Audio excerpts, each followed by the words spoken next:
be pretty ruthless in terms of how we approach going forward, because we've given away, I think, 19 penalties in the game, which is not acceptable at this level. And again, we've created opportunities and haven't been clinical enough. I think we had 6 on over 6 minutes in their 22, and we haven't come away with much. So it's pretty disappointing from that aspect. Quite easily could have gone on at half time ahead, and then once we were sort of, they took their opportunities, took them well, and once we were 20-7 down, we end up sort of chasing the game and give another yellow card in a pretty critical time of the game as well. How did you assess the contributions of the newer members of the changed pack? I thought Dafford Jenkins was good. I thought Chris Chinza had some good carries and stuff. So that for me, that was really positive from the input of those guys, and in terms of their performance, I was pleased with them. You mentioned the word ruthless. Do you have to be ruthless in selection now for the next match? Well, yeah, it depends. People are calling for changes, and then you make changes, and then they talk about the players have been left out. So sometimes it's a lose-lose situation. But I think we've given some clear messages during the week about trying to be clinical in terms of creating those opportunities. We spoke about the discipline and how important that was for the game, and so we need to be pretty tough on that, given that the game at the moment, you're trying to limit opposition teams to a number of lineouts, and I think we had 19 lineouts in the game, and that's not acceptable from our point of view either. In terms of the back line, you've obviously got options there within the squad, and possibly including Rhys Sammet next time round, or not? Rhys is available for the England game, yeah. So we need to get back on the horse and be pretty tough on ourselves over the next couple of weeks as we prepare for that game. I think we delivered first half, especially exactly what we spoke about, starting well, been a lot better defensively, and then we just weren't clinical enough, and I think back-to-back errors cost us second half, and then we piggybacked them up the field, and Scotland are very good when they're on the front foot. They weren't first half, which we were right in the game, and I think second half then they were on the front foot with Finn, controlling the game pretty well. That's what he does, and we were always chasing it then. You've experienced highs and lows, obviously, with Wales before. What sort of experiences can you draw on as captain to try and drag things back in the right direction next time round? Well, we've got to stay tight as a squad and management, which I'm sure we will. Be honest with each other, because there's going to be some grenades coming from outside in, and we got to front that, and that's what we do in Wales. We're pretty comfortable with that. So it's about working hard next week. We've a week off in terms of no game, and we'll have a tough week. We'll be honest with each other. We'll put the graft in, and we'll stay tight. Okay, Matt.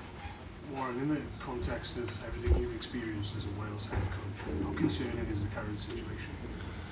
Yeah, it's a bit disappointing, yeah. So we're in a little bit of a hole at the moment, and that's how we fight our way out of that in terms of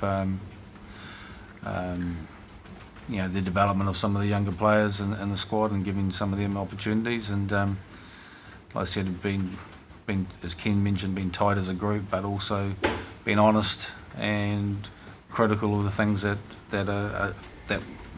we know we can fix up, but we've just got to do it pretty quickly. Yeah, obviously the pressure will come on now at this point. The World Cup is looming. The Six Nations is unlikely to happen for you this time around. What do you do with the next 3 games?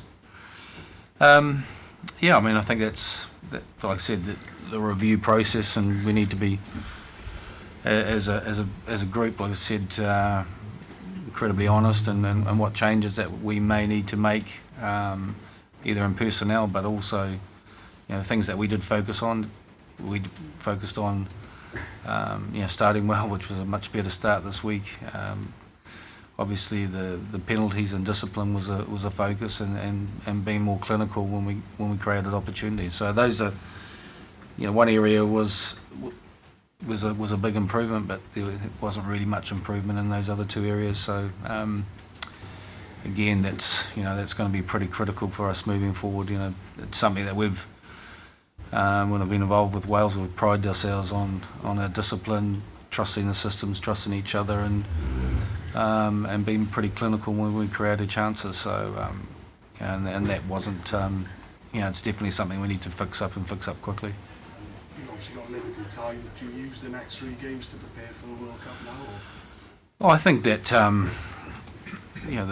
the World Cup is pretty important for us. We're going to have a lot of time together. We still need to find out about some other players in the squad, and potentially make some tough calls if they need to be done. Warren, given Scotland's first 2 results and the nature of the victories, do you think they're real contenders this year? Oh, I think they're definitely a team playing with confidence, and there's no doubt about that. Ireland probably had a good win today, but the thing about this competition is about momentum and creating momentum. I thought Scotland defended exceptionally well today. They played with some good width, and they created some opportunities, and were able to finish them. So, and that's a side that's playing with some self-belief and confidence. And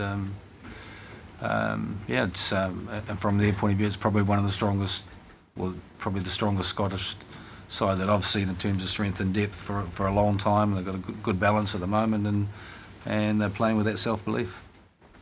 Alex? Warren, do you think confidence is an issue with the players and after so many defeats last year? Yeah, possibly. It's kind of. I said, you've sometimes winning becomes a habit, but sometimes so does losing as well. So it's just about getting through that, and from our point of view, it's when we create chances, you finish some of those, and you need to be vocal. You need to be communicating from the outside in, and we probably were a little bit quiet on a few occasions because that's probably down to, like I said, a little bit of lack of confidence on certain stages. And just with George, did he pass HIMC? Yeah, he did. Yeah, he did. Yeah. Are you happy with that process?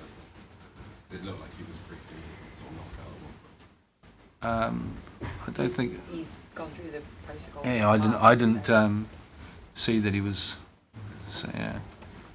Warren, at half time, were you positive about the chances you created, or were you frustrated that you didn't take the chance?